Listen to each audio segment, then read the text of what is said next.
Hi friends, welcome to Karanya's kitchen. Karanya's కిచెన్లో ఈరోజు వీడియోలో గోధుమ పిండితో కరకరలాడే చిప్స్ని ఎలా తయారు చేసుకోవచ్చో చూపించబోతున్నాను.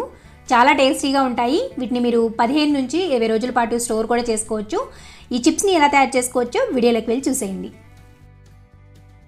గోధుమ పిండితో ఈ చిప్స్ని ప్రిపేర్ చేసుకోవడానికి ముందుగా ఒక గిన్నెని తీసుకుని అందులోకి 2 కప్పుల వరకు గోధుమ పిండిని వేసుకోండి. ఇలా గిన్నెలోకి గోధుమ పిండి వేసుకున్న తర్వాత ఇందులోనే 1/2 కప్పు వరకు బొంబాయి రవ్వను వేసుకోండి. అంటే మనం ఉప్మా రవ్వ అంటాం కదా, ఆ రవ్వను వేసుకోండి. ఇలా ఉప్మా రవ్వ కూడా వేసుకున్న తర్వాత ఇందులోకి మీ రుచి తగినంత ఉప్పుని వేసుకోండి. ఇక్కడ నేను 1 టీ స్పూన్ వరకు వేస్తున్నాను. ఉప్పు వేసుకున్న తర్వాత ఇందులోనే 2 టేబుల్ స్పూన్ల వరకు పెసరపప్పును వేసుకోండి. ఈ పెసరపప్పు వేసుకుంటే ఈ చిప్స్ తినేటప్పుడు మధ్య మధ్యలో తగులుతూ టేస్ట్ అనేది చాలా బాగుంటుంది. మీరు వద్దు అని అనుకుంటే స్కిప్ చేసేయచ్చు. ఇలా పెసరపప్పు వేసుకున్న తర్వాత ఇందులోకి మీ ఘాటుకు తగ్గట్లుగా, అంటే మీరు తినే స్పైసీకి తగ్గట్లుగా కారాన్ని కూడా వేసుకోండి. ఇక్కడ నేను 1 టీ స్పూన్ వరకు వేసాను. కారం కూడా వేసుకున్న తర్వాత ఇందులోకి ఒక 4 లేక 5 కరివేపాకు రెమ్మల్ని ఈ విధంగా సన్నగా తరిగి పెట్టుకుని వేసుకోండి. తర్వాత 1 టీ స్పూన్ అంతా వామును కూడా వేసుకోండి.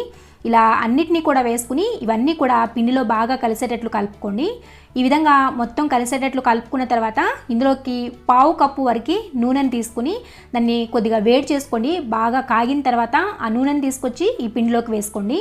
కొద్దిగా వేడి నూనె వేసుకుంటే ఏంటంటే ఈ చిప్స్ అనేవి బాగా కరకరలాడుతూ వస్తాయి. సో ఇలా నూనె వేసుకున్న తర్వాత ఫస్ట్ ఈ నూనె చేత్తో కలుపుకున్నారంటే కాలుతుందనమాట. ఫస్ట్ స్పూన్తో ఈ విధంగా పిండిలో కొద్దిగా కలిసేటట్లు కలుపుకోండి. అప్పుడు కొద్దిగా వేడి తగ్గుతుంది. అప్పుడు చేత్తో బాగా పిండిలో బాగా కలిసేటట్లు ఈ విధంగా చేత్తో నలుపుతూ, ఈ వీడియోలో చూపిస్తున్న విధంగా ఇలా చేత్తో నలుపుతూ కలుపుకోండి. ఈ పిండిలో ఈ నూనె అంతా కూడా బాగా మాయిశ్చర్ అయి ఉండాలన్నమాట. ఇక్కడ మీకు చూపిస్తున్నాను చూడండి. ఇలా కొద్దిగా పిండిని చేత్తో పట్టుకుని ఇలా గట్టిగా ఒత్తారంటే మనకి ముద్దలాగా ఫామ్ అవ్వాలి. అలా అయ్యేంత వరకు చేత్తో ఒక 2 నిమిషాల పాటు కలుపుకోండి. ఇలా కలుపుకున్న తర్వాత ఈ పిండిలోకి కొద్దిగా నీళ్ళని పోసుకుంటూ పిండిని చపాతీ ముద్దలాగా కలుపుకోవాలి. అంటే మరీ గట్టిగాను కాకుండా అలాగని మరీ మెత్తగాను కాకుండా సెమీ సాఫ్ట్గా ఈ పిండిని కలుపుకోవాలి. ఇక్కడ నేను మీకు పిండి అంతా కూడా కలిపిన తర్వాత చూపిస్తున్నాను చూడండి. ఈ విధంగా కలుపుకుంటే సరిపోతుంది. ఇలా పిండి అంతా కూడా కలుపుకున్న తర్వాత ఇప్పుడు దీని మీద ఒక తడిగుడ్డను పరుచుకుని దీన్ని ఒక 15 నిమిషాల పాటు పక్కన పెట్టుకోండి. ఇలా తడిగుడ్డ పరుచుకోవడం వల్ల పిండి అనేది ఆరిపోకుండా ఉంటుంది అండ్ సాఫ్ట్గా మాయిశ్చర్ అయి ఉంటుందన్నమాట. సో ఇక్కడ ఒక 15 నిమిషాల తర్వాత మీకు తీసి చూపిస్తున్నాను. చూసారు కదా, ఇలా ఒక 15 నిమిషాల పాటు పక్కన పెట్టుకున్న తర్వాత ఈ పిండి ముద్దను ఒక 2-3 నిమిషాల పాటు ఇలా చేత్తో బాగా ఒత్తుతూ కలుపుకోండి. ఇలా ఒక 2-3 నిమిషాల పాటు కలుపుకున్న తర్వాత ఇందులో నుంచి మీడియం సైజులో కానీ లేదంటే చిన్న సైజులో కానీ ఇలా ఒక పిండి ముద్దను తీసుకుని ఫస్ట్ దాన్ని రౌండ్గా ప్రిపేర్ చేసుకోండి. ప్రిపేర్ చేసుకున్న తర్వాత మీరు దీన్ని కిచెన్ టాప్ మీదైనా పెట్టుకుని చేసుకోవచ్చు, లేదంటే చపాతీ పీట ఉంటుంది కదా దాని మీదైనా కానీ పెట్టుకుని చేసుకోవచ్చు. పెట్టుకుని ఇక్కడ పిండి ఏమీ అద్దుకోవాల్సిన అవసరం లేదు. జస్ట్ దాన్ని ఆ విధంగా ఫస్ట్ రోల్ చేసుకుని చపాతీ కర్రను తీసుకుని దాన్ని చపాతీలాగా ఒత్తుకోండి. దీనికి షేప్ కరెక్ట్గా రావాలి అని ఏమీ లేదు. ఏ షేప్లో అయినా సరే దీన్ని నీట్గా ఒత్తుకోండి. కొద్దిగా షేప్ అటు ఇటు అయినా కానీ పర్వాలేదు, తర్వాత మనం షేప్ ఇచ్చుకుంటాము. సో ఈ విధంగా చపాతీలాగా చేసుకున్న తర్వాత ఇక నేను మీకు మందం చూపిస్తున్నాను చూడండి. ఈ మందం అంటే చాలా పల్చగా దీన్ని ఒత్తుకున్నారంటే చక్కగా ఫ్రై అవుతాయి అండ్ టేస్ట్ కూడా బాగుంటాయి. చపాతీలాగా ప్రిపేర్ చేసుకున్న తర్వాత ఇంట్లో బాక్సులకి మూతలు ఉంటాయి కదా, ఏదో ఒక మూతను తీసుకోండి. కొంచెం షార్ప్గా ఉండేది తీసుకున్నారంటే నీట్గా కట్ అయిపోతుంది అనమాట. ఇలా చపాతీ మీద పెట్టుకుని ఇలా గట్టిగా ప్రెస్ చేశారంటే మనకి ఈజీగా కట్ అయిపోతుంది. ఈ విధంగా కట్ చేసుకున్న తర్వాత ఈ ఎక్స్ట్రా పిండిని పారేయాల్సిన అవసరం లేదు. మరలా దాన్ని పిండి ముద్దలాగా చుట్టి చపాతీలాగా చేసుకుని దాంతో కూడా చిప్స్ని ప్రిపేర్ చేసుకోవచ్చు. సో ఈ విధంగా రౌండ్గా ప్రిపేర్ చేసుకోండి. ఇలా ప్రిపేర్ చేసుకున్న తర్వాత మీ దగ్గర పిజ్జా కట్టర్ ఉంటే పిజ్జా కట్టర్తో షేప్స్ అనేవి కట్ చేసుకోండి. లేకపోయినా పర్వాలేదు, నైఫ్తో కూడా చాలా చక్కగా వస్తాయి. పెసరపప్పు ఉండడం వల్ల మధ్య మధ్యలో దానికి తగిలి ఈ కట్టింగ్ అయ్యేటప్పుడు కొద్దిగా ఇబ్బంది అయిందనమాట. అదే పెసరపప్పు లేకపోతే చక్కగా కట్ అయిపోతాయి. ఇలా అడ్డంగా నిలువుగా కట్ చేసుకున్న తర్వాత మీరు కావాలంటే వీటిని ఇలాగైనా ఫ్రై చేసుకోవచ్చు.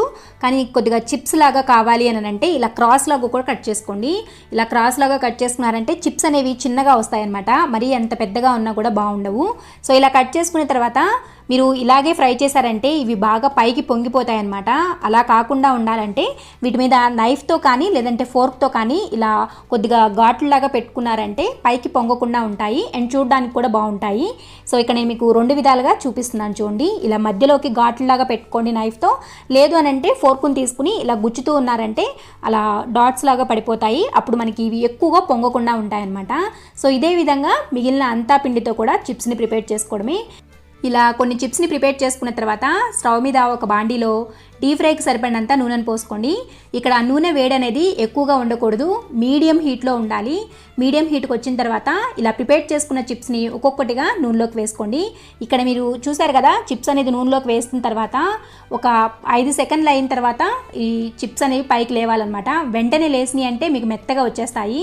సో ఇలా అన్ని చిప్స్ని కూడా ఒక్కొక్కటిగా నూనెలోకి వేసుకుని ఇవి మంచి గోల్డెన్ కలర్ అయ్యేంత వరకు, క్రిస్పీగా అయ్యేంత వరకు కూడా మీడియం టు లో ఫ్లేమ్లో పెట్టుకుని ఫ్రై చేసుకోండి. మరీ మంట తక్కువగా వస్తుంది అని అంటే వేడి తక్కువగా ఉంది అని అంటే కొద్దిగా ఫ్లేమ్ని పెంచుకోండి. లేదు బాగా వేడి వచ్చేస్తుంది, తొందరగా మాడిపోతున్నాయి అంటే ఫ్లేమ్ని తగ్గించుకోండి. ఫ్లేమ్ ఇంత అంత అనే దానికన్నా కూడా వేడి చూసుకుంటూ మీడియం హీట్లోనే ఫ్రై చేసుకోండి. సో ఈ విధంగా ఫ్రై చేసుకుంటే సరిపోతుంది. ఇక నేను మీకు ఫ్రై అయిన తర్వాత చూపిస్తున్నాను చూడండి, ఈ విధంగా ఫ్రై చేసుకోవాలి. ఇలా ఈ చిప్స్ అన్నిటిని కూడా ఫ్రై చేసుకున్న తర్వాత ఎక్స్ట్రా ఆయిల్ అంతా కూడా తీసేసుకుని ఒక ప్లేట్లోకి సర్వ్ చేసుకోవడమే. ఇదే విధంగా మిగిలిన అంతా పిండితో కూడా చిప్స్ని వేసుకుని ఫ్రై చేసుకోవాలి. చాలా టేస్టీగా ఉంటాయి, పిల్లలు కూడా చాలా ఇష్టంగా తింటారు. టీ టైం స్నాక్ లాగా కూడా చాలా బాగుంటాయి. ఒకసారి తప్పకుండా ట్రై చేయండి. ట్రై చేసిన తర్వాత మీకు ఎలా వచ్చిందని కూడా కింద కామెంట్ సెక్షన్లో కామెంట్ చేసి చెప్పండి.